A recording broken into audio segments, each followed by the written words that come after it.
Olá pessoal, de tempos em tempos a gente tem a necessidade de medir o tempo de execução de uma função, de uma subrotina, carga de um programa, tempo de busca de um registro, coisas desse tipo. Quando essa necessidade aparece dentro do nosso código, nós temos várias opções, né? Uma delas é registrar a hora de início de uma tarefa, a hora de encerramento, subtrai uma da outra, a gente vê quanto tempo levou. Outras ferramentas disponíveis para isso são você disparar um timer e quando a tarefa encerra, você fecha o timer. E outra, entre as diversas que ainda existem, é usar uma classe que a Microsoft desenvolveu chamada Stopwatch, que é cronômetro, né? E essa classe tem uma série de funções próprias para desenvolver essa função, e a gente pode achar ela dentro das bibliotecas da Microsoft. Ela está lá em Using System Diagnostic, depois a gente vê isso. Bom, obviamente que todas as funções deveriam produzir o mesmo resultado. Mas, vamos ver se é isso mesmo que acontece. Nós fizemos aqui um pequeno programa que procura comparar duas dessas funções. São coisas muito simples, a gente procurou fazer uma função bem com o básico que precisa para ela funcionar e vamos ver o que nós obtivemos, né? Bom, então o programa funciona assim. Aqui, temos esse botãozinho aqui, crono, que quando a gente clicar aqui, a gente vai estar iniciando, abrindo a tarefa. Quando a gente clicar aqui, vamos abrir a tarefa. Então ele começou a contar o tempo.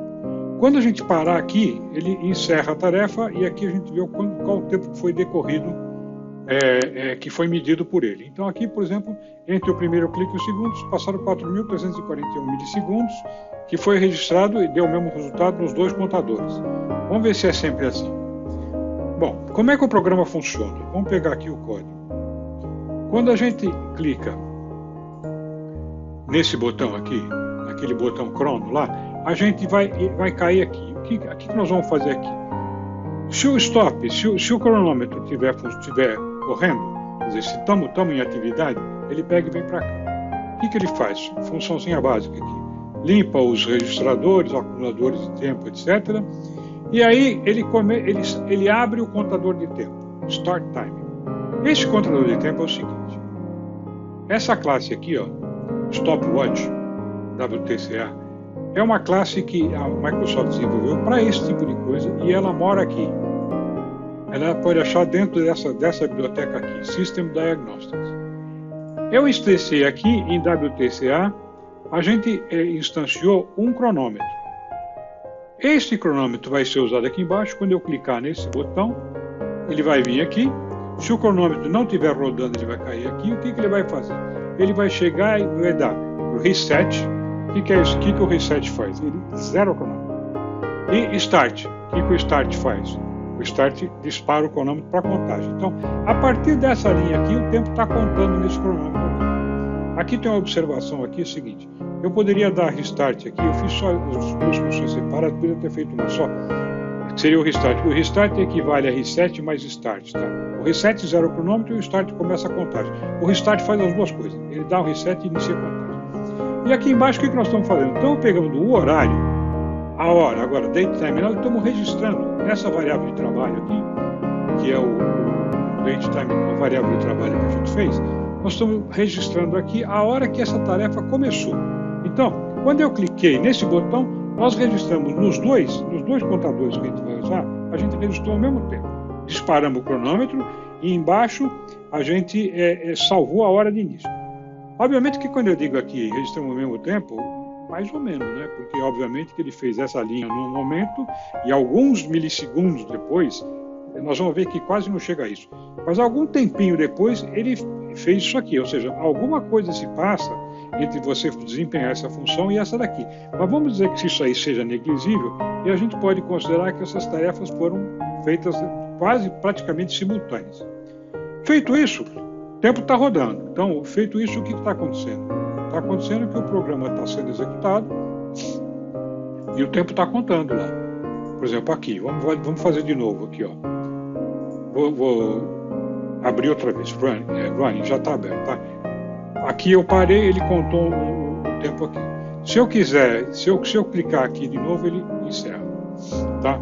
Bom, o seguinte. Aqui, quando ele fica lá rodando. Quando eu clicar esse botão de novo, Olha o que vai acontecer. Ele vai vir aqui e ele vai perguntar, WTC is running. Is running é uma propriedade do stopwatch, daquela classe da Microsoft. Se ele chegar e falar, está rodando, ele funciona com liga e desliga. Na hora que se está rodando, ele para. Se não está rodando, ele starta. Se está rodando, ele para. Então, se clicou, está rodando, ele vem aqui, o que ele faz? Para o cronômetro e aqui embaixo registra a hora que terminou a tarefa. Aí, o que ele faz?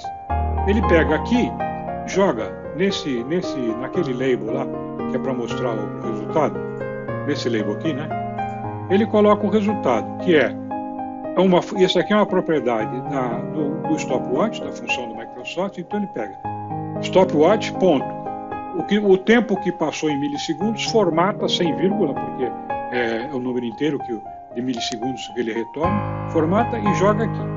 E do outro lado, o que ele faz? Ele calcula o tempo do final, a hora final da execução, menos a hora que começou. Então ele pega, começou aqui, terminou aqui, então ele pega a hora que terminou, menos a data que começou, é o tempo decorrido que ele vai jogar aqui. Esse elapsed time acumulado aqui, nós vamos usar em seguida, por enquanto o valor dele é 0. Tá? Vocês podem ver aqui que a gente zerou ele aqui embaixo. Depois nós vamos ver para que a gente usa. A gente usa ele para quando você quer iniciar uma tarefa e depois começar mais tarde, recomeçar mais tarde, quer dizer, somando o tempo das duas. Vamos dizer assim, você fez a tarefa, agora para, tem intervalo, depois clica, começa de novo. Na verdade, o que interessa é o primeiro tempo, mas o segundo. Então, esse tempo acumulado vai servir para isso. Mas no momento ele é 0, então a gente tira o tempo final menos o tempo inicial e dá o tempo de execução aqui. Então, vamos lá, vamos executar isso aqui. Start. Running. Estamos rodando. Tá? Aqui não aparece, se eu pusesse um timer para contar isso aqui, o programa ia ficar confuso. Paramos, o que aconteceu? Os dois marcaram ao mesmo tempo, então dá para ver que a precisão aqui foi bastante legal.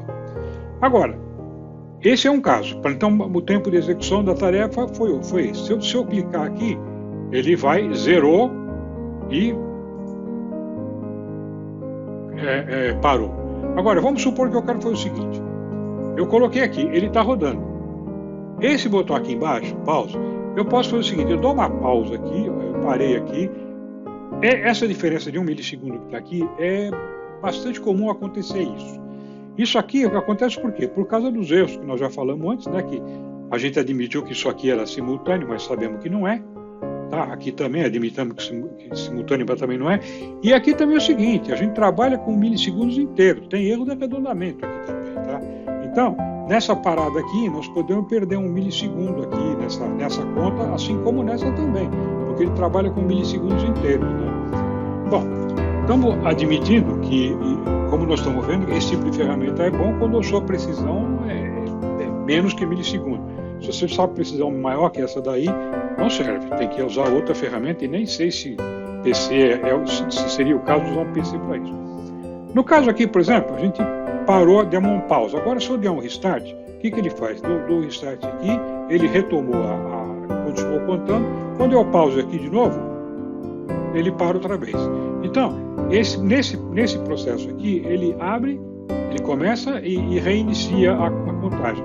Sendo que o tempo está aqui, é o tempo total. Por exemplo, agora não está contando o tempo lá.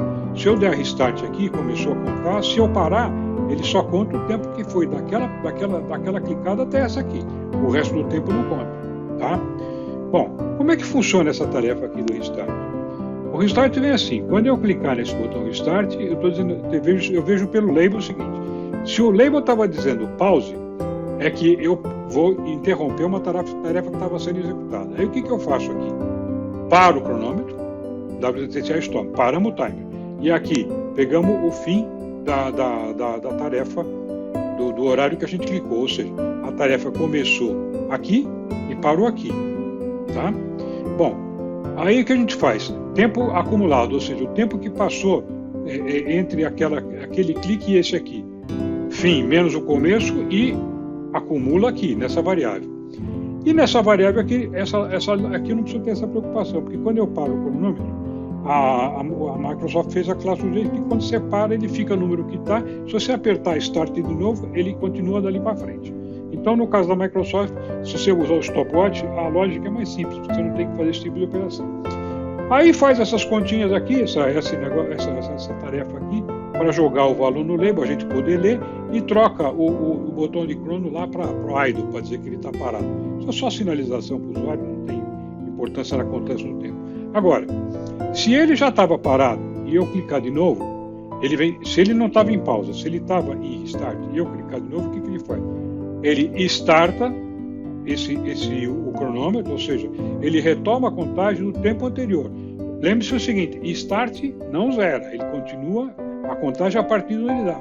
Se eu der um restart, cuidado aqui, se você der um restart, o restart ele zera e depois recomeça. Então aqui dá start para ele continuar de onde estava. Se você der restart aqui, embora o nome possa até levar a você a pensar que restart ele ia começar do onde estava, não é bem assim. O restart zera e leva a tarefa e considera a tarefa daí para frente. Bom, quando a gente fez isso aqui também, nós estamos vendo aqui, por exemplo, se eu estou dando muito start e restart, os erros que nós falamos de arredondamento e tudo mais, eles se acumulam. Cada vez que eu der uma parar e continuar, esses erros aqui vão se acumular e aquela diferença de milissegundos, ela vai começar a sofrer alguma variação. Estamos falando de milissegundos, quer dizer, a ferramenta tem uma certa imprecisão. Mas vamos lá ver como é que ela está. Restart, pausa, restart, pausa, restart, pausa. Conclusão é o seguinte: se você tem tarefas para medir que você não tem precisão de milissegundos, 1, 2, 3 milissegundos, não é tão importante assim, você pode usar qualquer uma das duas que não vai ter grande problema.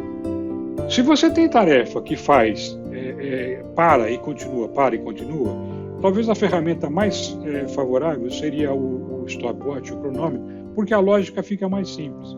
Fica mais simples porque você se livra de ter que fazer essa lógica aqui, de ficar acumulando o tempo aqui, que além de ser uma fonte de erros aqui, né, de arredondamentos e erros que se acumulam aqui, ele tem uma certa implementação, que não é grande coisa, mas sempre tem, né? Ok? Então, pessoal, próxima vez que vocês tiverem um problema aí, quiserem medir o tempo de alguma tarefa, alguma coisa, é só lembrar daqui, ó, System Diagnostics tem um cronômetro e o jeito que ele funciona está marcado aqui. O programa aqui está no GitHub, debaixo do nome Stopwatch, tá? O código está lá e era isso que a gente tinha por enquanto. Abraço, pessoal, e até breve. Obrigado.